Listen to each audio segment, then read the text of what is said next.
கிறிஸ்துவுக்குள் அன்பான தேவனுடைய பிள்ளைகளே, கர்த்தராகிய இயேசு கிறிஸ்துவின் நாமத்திலே உங்கள் அன்போடு வாழ்த்துகிறேன். இந்த நாளிலே நாம் தேவனை ஆராதிக்கப் போகிறோம். நீங்கள் ஆசீர்வாதமாக இருக்கவும் மகிழ்ச்சியாக இருக்கவும் கர்த்தர் இந்த நிகழ்ச்சியின் மூலமாக உங்களுக்கு உதவி செய்வார். மற்றவர்களுக்கும் இந்த நிகழ்ச்சியை அறிமுகப்படுத்துங்கள். நம்முடைய சேனலை சப்ஸ்கிரைப் செய்யுங்கள். கர்த்தர் உங்களை ஆசீர்வதிப்பாராக.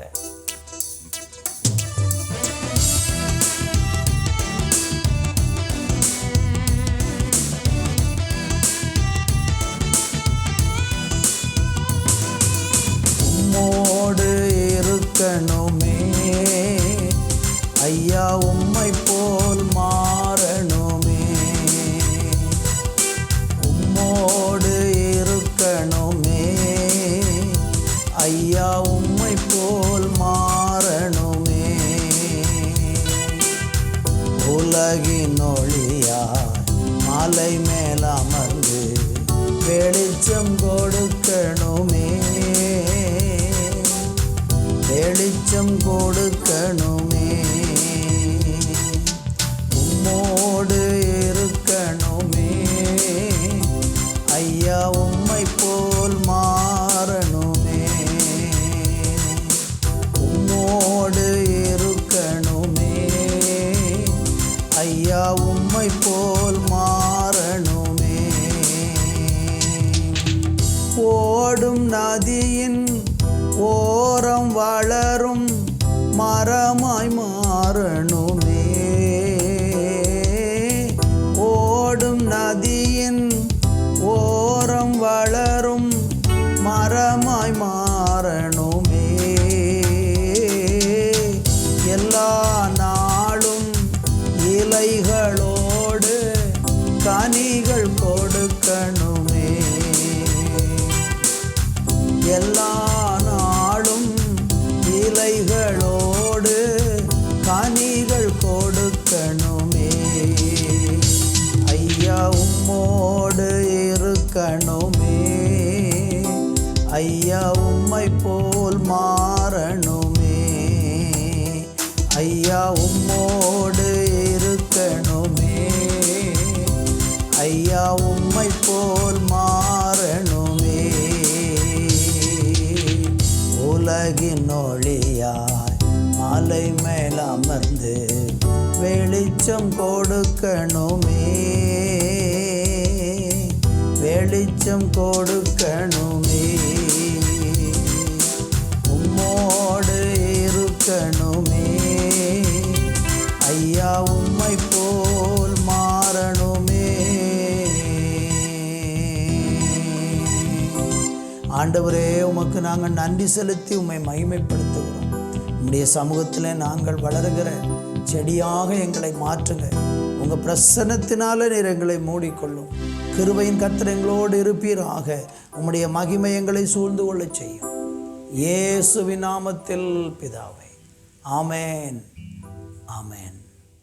அன்பான தேவனுடைய பிள்ளைகளே, இந்த நாளிலே தியானிப்பதற்கு சங்கீதம் 1வது சங்கீதத்திலே 3வது வசனத்தை வாசிக்கிறேன். அவன் நீர்க்கால்களின் ஓரமாய் நடப்பட்டு தன் காலத்தில் தன் கனியை தந்து இலையுதிராதிருக்கிற மரத்தை போல் இருப்பான்.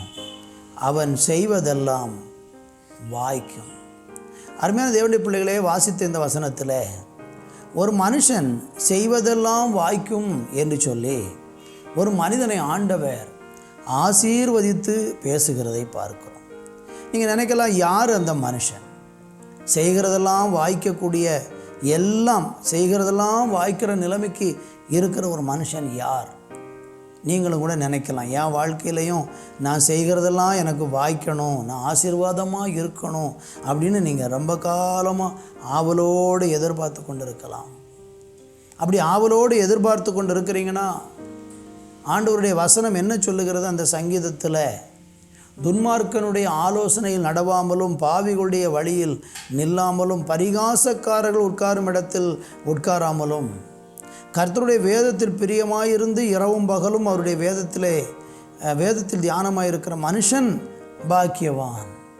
அப்போ ஆண்டவருடைய வசனத்திற்கு பயந்து அவருடைய வசனத்தில் பிரியமாக இருந்து அதை தியானிக்கிற ஒரு மனுஷன், துன்மார்க்கர் சொல்லக்கூடிய ஆலோசனைகளுக்கு செவி கொடுக்காம பாவ வழியில் நடக்காமல் ஒரு பரிசுத்தமான வாழ்க்கை வாழ்வதற்கு தேவனை யாரெல்லாம் முழுமையாய் சார்ந்து கொள்கிறாங்களோ அந்த மனிதனுடைய வாழ்க்கையை பற்றி தான் ஆண்டவராகிய தேவன் சொல்கிறாரு. அவன் நீர்க்கால்களின் ஓரத்தில் நடப்பட்ட ஒரு மனுஷனை போல இருப்பான், அவன் செய்வதெல்லாம் வாய்க்கும் என்று சொல்லப்பட்டிருக்கிறது. அருமையானவர்களே, நம்ம பூமியில் இந்த நாளில் அவருக்காக வாழும்படியாக தெரிந்து கொள்ளப்பட்ட ஒரு ஜனங்களாக இருக்கிறோம். ஏசாயா 60ஆம் அதிகாரம் 21வது வசனத்தில் படிக்கும்போது வேதம் சொல்லுகிறது, உன் ஜனங்கள் யாவரும் நீதிமான்களும் என்றென்றைக்கும் பூமியை சுதந்திரிக்கும் குடிகளும் நான் நட்ட கிளைகளும் நான் மகிமைப்படும்படியாக என் கரங்களின் கிரியைகளுமாய் இருப்பார்கள் என்று ஆண்டவர் ஒரு நீதிமான குறித்து சொல்கிறார். தேவனுடைய பிள்ளைகளுடைய வாழ்க்கை இப்படிப்பட்ட ஒரு நீர்க்கால்களின் ஓரமாய் நடப்பட்ட ஒரு வாழ்க்கையாக இருக்கிறது. அநேக நேரங்களில் நம்ம ஒரு நீர்க்கால்களின் ஓரத்தில் நடப்பட்ட ஒரு மரத்தை போல இருக்காமல் தேவனுக்கு வேதனை உண்டாக்கக்கூடிய ஒரு வாழ்க்கை வாழ்ந்து கொண்டிருக்கிறோம். ஆசீர்வாதம் இல்லாத ஒரு வாழ்க்கை, ஒரு வறட்சியான வாழ்க்கை இன்றைக்கி அநேகருக்குள்ளே இருந்து கொண்டிருக்கிறது. உங்கள் வாழ்க்கை செழிப்பான ஒரு மரமான வாழ்க்கையாக இருக்கணும்னா அதுக்கு ஒரே ஒரு வழி தான் வேதம் நமக்கு சொல்லுகிறது. ஆண்டவருக்கு பிரியமாக வாழக்கூடிய ஒரு வாழ்க்கை யார் வாழ்கிறாங்களோ அவங்க வாழ்க்கை செழிப்பாக இருக்கும் என்பதில் ஆண்டவர் மிக உறுதியாக நமக்கு வாக்கு பண்ணுறார். கீழே படித்து பார்த்தீங்கன்னா ஆண்டவர் சொல்கிறாரு, துன்மார்க்கரோ அப்படி இராமல் காற்று பதறடிக்கும் பதரை போல இருப்பார்கள். தேவனுக்கு பயப்படாமல் துன்மார்க்கருடைய ஆலோசனையில் நடந்து பாவிகளுடைய வழியிலெல்லாம் நின்று பரிகாசக்காரர்கள் உட்கார இடத்துல அவங்க கூட சேர்ந்து தன்னுடைய வாழ்க்கை யார் கெடுத்து போடுறாங்களோ அவங்க காற்று பறக்கடிக்கிற பதரை போல அவங்க மாறி போயிடுவாங்க. ஆனால் நீதிமானுடைய வாழ்க்கை ஆசீர்வாதமாக இருக்கும். நீங்கள் சுயமாக நீதிமான் ஆக முடியாது. இயேசு கிறிஸ்துவனுடைய கல்வாரியில் சிந்தின ரத்தம் நம்முடைய பாவங்களை கழுவி நம்மளை நீதிமான்களாக மாற்றும். 1 யோவான் 1ஆம் அதிகாரம் 7, 8, 9 ஆகிய 3 வசனங்களை நேரம் எடுத்து படித்து பாருங்கள். ஒரு மனுஷனுடைய பாவத்தை கழுகி சுத்தமாக்கி அவனை நீதிமானாக மாற்றுகிறவர் கர்த்தராகிய இயேசு ஒருவரே. நம்முடைய புண்ணிய கிரியைகளும் நாம் செய்யக்கூடிய தான தர்மங்களும் அன்னதானங்களும் நம்ம செய்யக்கூடிய எந்த ஒரு பூமியின் கிரியைகளும் நம்மளை நீதிமானாக மாற்றாது. ஒருவேளை நல்லவர்கள்னு ஒரு பெயர் வாங்கி கொடுக்கலாம், ஆனால் நம்முடைய பாவம் பூரணமாக கழுகப்பட்டு நீதிமான் என்று தேவன் நம்மளை அங்கீகரிக்கணும்னா அவன் தேவனுடைய வழியில் வரணும், அவரை விசுவாசிக்கணும், அவரை ஏற்றுக்கொள்ளணும். அப்படிப்பட்ட ஒரு மனிதனுக்கே அந்த ஆசீர்வாதமான வாழ்க்கையை தேவன் கொடுக்கிறார். இந்த வார்த்தையை கேட்டுக்கொண்டிருக்கிற நீங்கள் இன்றைக்கி பாவத்தில் வாழ்ந்து கொண்டிருக்கிறீங்களா? ஒரு ஆசீர்வாதம் இல்லாத வாழ்க்கை வாழ்ந்து கொண்டிருக்கிறீங்களா? உங்கள் வாழ்க்கையை தேவன் ஆசீர்வதித்து மேன்மைப்படுத்த விரும்புகிறார். 6வது வசனம் சொல்லுகிறது, கர்த்தர் நீதிமான்களின் வழியை அறிந்திருக்கிறார், துன்மார்க்கனுடைய வழியோ அழியும். நீதிமானுடைய வழியை கர்த்தர் அறிவார். அவன் நேர்காலிகளின் ஓரமாய் நடப்பட்ட ஒரு மனுஷனாக இருப்பான். அதற்கு உங்களை நீதிமான் ஆக்குகிறது இயேசுவின் ரத்தம்.